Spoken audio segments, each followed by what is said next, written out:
मी पोलिसांना त्या ठिकाणी आयुक्तांना विचारलं की ही परवानगी का दिली नाही, कारण कोणीही मोर्चाला परवानगी मागितली तर आपण परवानगी देतो.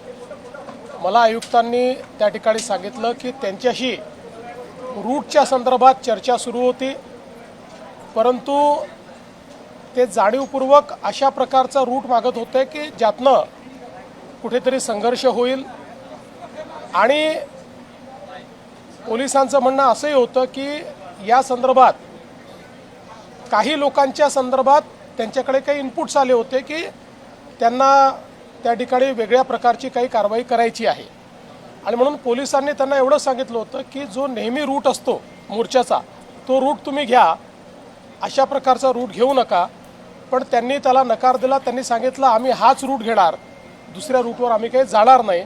म्हणून पोलिसांनी ती परवानगी नाकारली असं मला आत्ताच CPंनी सांगितलेलं आहे. तथापि जर मनसेच काय कोणालाही मोर्चा काढायचा असेल आणि परवानगी हवी असेल तर ती परवानगी मिळेल. मात्र आम्हाला इथेच काढायचं आहे, असाच काढायचा आहे, अशा प्रकारे कायदा आणि सुव्यवस्था बिघडवण्याकरता जर जाणीवपूर्वक प्रयत्न झाला तर ते योग्य नाही आहे. शेवटी आपल्याला सगळ्यांना एकाच राज्यामध्ये एकत्रितपणे राहायचं आहे, आपल्या राज्याच्या विकासाचा विचार करायचा आहे. त्यामुळे योग्य रूट देऊन त्यांनी जर परवानगी मागितली तर ती परवानगी कधीही मिळेल, आजही मिळेल, उद्याही मिळेल. हे म्हणते की व्यापाऱ्यांना परवानगी दिली जाते मात्र आम्हाला दिली जाते असं आहे. तेही मी विचारलं. त्याच्यावर CPंनी मला सांगितलेलं आहे की जो रूट दिला त्या रूटवर जुना मोर्चा निघाला. त्यांनी कुठलाही रूटचा आग्रह केला नाही. यांनी स्पेसिफिक अशा रूटचा आग्रह केला की जिथे मोर्चा काढणं कठीण आहे.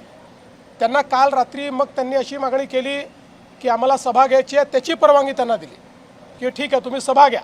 पण त्यांना स्पेसिफिक अशा ठिकाणीच तो मोर्चा न्यायचा होता की ज्यातनं काही अडचणी निर्माण झाल्या असत्या, कायदा सुव्यवस्थेचे विषय निर्माण झाले असते.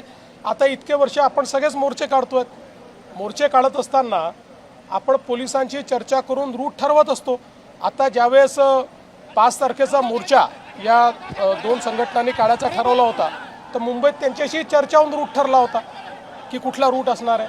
त्यामुळे मला असं वाटतं की मोर्चा काढायला कोणालाही ना नाही आहे, पण एखाद्या मोर्चाने जर कायदा सुव्यवस्थेत काही गडबड होणार असेल किंवा अशा मार्गाने तो जाणार असेल की ज्याच्यावर नेणं कठीण आहे, पोलिसांना कायदा सुव्यवस्था ठेवणं कठीण आहे किंवा ट्रॅफिक कंट्रोल करणं कठीण आहे.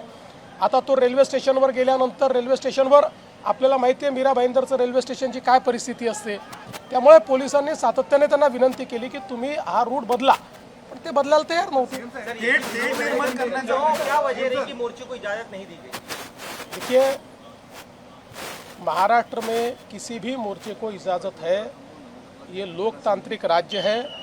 कोई भी मोर्चा निकालना चाहे तो परमिशन लेकर निकाल सकता है, लेकिन जब कोई परमिशन लेता है तो उसका रूट किस प्रकार से होना चाहिए. अगर रूट में कई ट्रैफिक के प्रॉब्लम्स हैं, अगर रूट में कोई ऐसी जगह है कि जहाँ पर स्टैम्पिड जैसी अवस्था हो सकती है, कुछ ऐसी चीज़ें होगी तो पुलिस रूट चेंज करने को कहती है. तो मैंने जब पुलिस कमिश्नर से पूछा तो पुलिस कमिश्नर ने मुझे कहा कि हमने उनको रूट चेंज करने के लिए कहा था, लेकिन वो एडमेंट थे कि हमको ये रूट लेना है, इसलिए पुलिस ने उसको नकारा है.